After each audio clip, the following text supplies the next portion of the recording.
The end of the war, the heartbreaking fifth episode of the war between the land and the sea, cruelly reminds us that there are no winners in war.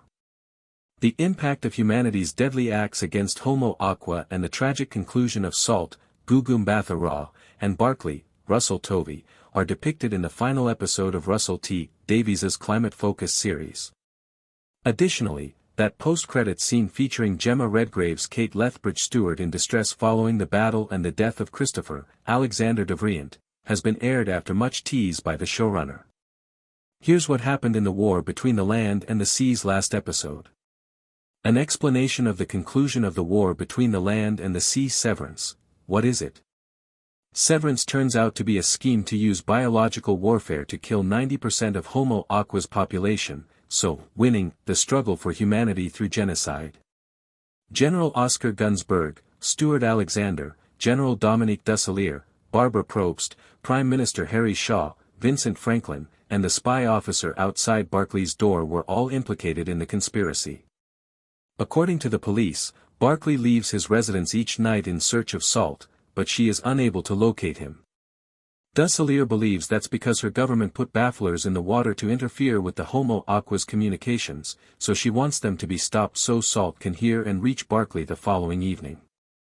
Barclay unintentionally infects Salt when they kiss after Gunsberg's operatives spike his drink and inject him with the virus as he sleeps.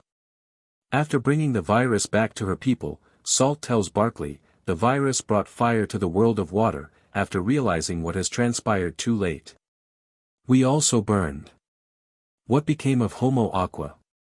In a devastating scene between Salt and Barclay, Homo aqua surrender to humanity after their people are all but wiped out, yet they continue to serve as representatives of their species.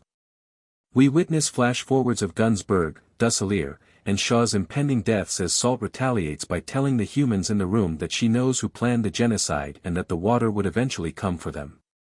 She also discloses that Homo aqua has concealed its technology deep under the ocean, out of human reach.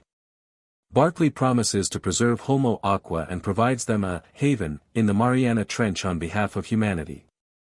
Salt, speaking on behalf of Homo aqua, states that while they will accept the offer, they do not believe that people will protect them. She informs him of the terrible reality that Homo aqua will comply with humanity's wishes out of fear before departing. The link between Homo aqua and humans finally breaks down as the water tank in the Empress Hall cracks and shatters. What was Accord, and what happened to Barclay? Salt tried to persuade Barclay to ask Homo aqua for Accord earlier in the episode, but she didn't tell him what it was until the very end, when she says, it's a way of two species joining and celebrating, which is now lost. Kate gets a call from Barclay's physician, who is using his computer to display Barclay's brain scan with the word Accord next to it. Barclay rushes to Salt's side when Kate drives him to the coast, suggesting that his brain chemistry has changed. He discovers he has grown gills when she touches him, and the two swim off into the ocean, secure in the knowledge that at least they may now be together despite everything that has transpired between their two species. What's going to happen to Kate? As Kate leaves Barclay on the beach in the post-credit sequence, she notices a runner who spills a plastic bottle on the sand. As we saw earlier in the episode, Kate is having a difficult time following Christopher's tragic death, which causes her to make more dubious and harmful choices, not the least of which is blackmailing her psychiatrist to raise her prescription dosage.